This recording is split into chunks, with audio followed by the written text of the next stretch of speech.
I'm Daniel Freedman. I'm the Chief Strategy Officer and Head of Business Development of Apploi, which is a mobile jobs platform which changes the way that job seekers and companies interact with each other.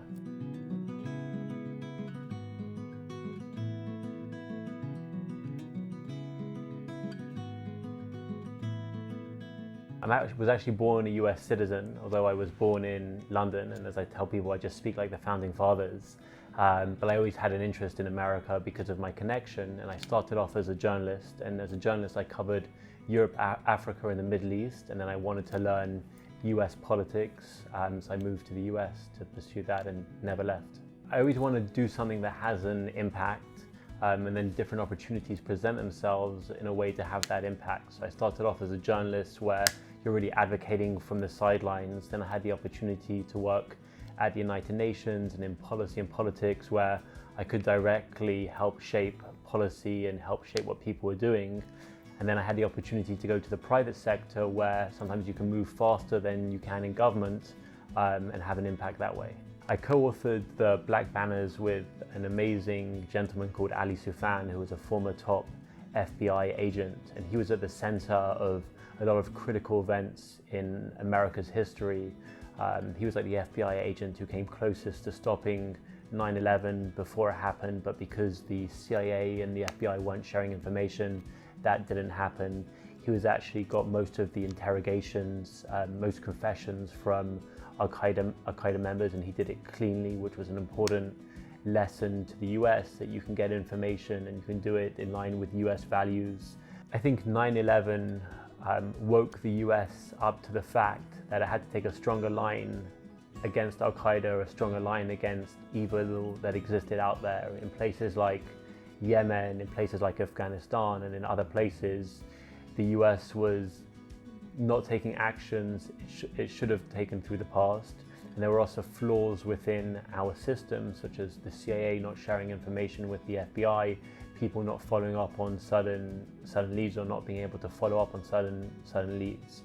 And it really shook the US in an important way and woke up that we can't turn a blind eye to what's happening on the other side of the world.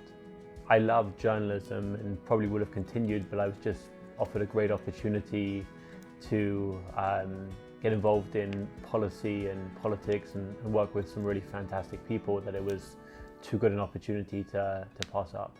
I took the job at Apploi. It was a really exciting opportunity. LinkedIn focuses on the top 20% of the job market.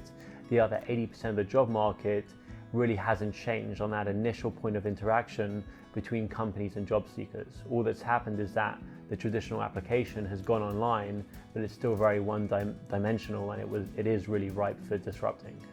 I'm passionate about opportunities focused on young people, so things that give them that first step into a career ladder, a better education, more opportunities, which is really how my interest in foreign policy and my interest in jobs links up, because what you often see is that when people don't have an opportunity, that's when they're enticed by gangs or radical groups. So if you make sure that people have that right stepping stone, those right opportunities, it's less likely that they will turn to unappealing alternatives. Having worked in policy and in politics before gave me a good insight into the way that the system works, and also where the gaps in the system are and where the private sector can really help and make a difference. And one of the great things about being at a tech company like Apploi is we're very nimble. We can move very, very quickly, which is often is not the case in government, where you've got a lot of red tape and it takes a long time to do anything.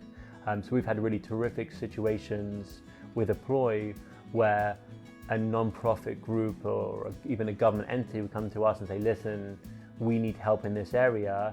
And a day later we're deployed and we've got street teams helping them. So one of the big advantages that the private sector brings is speed of action, which, having been on the other side in the public realm, that's really not there.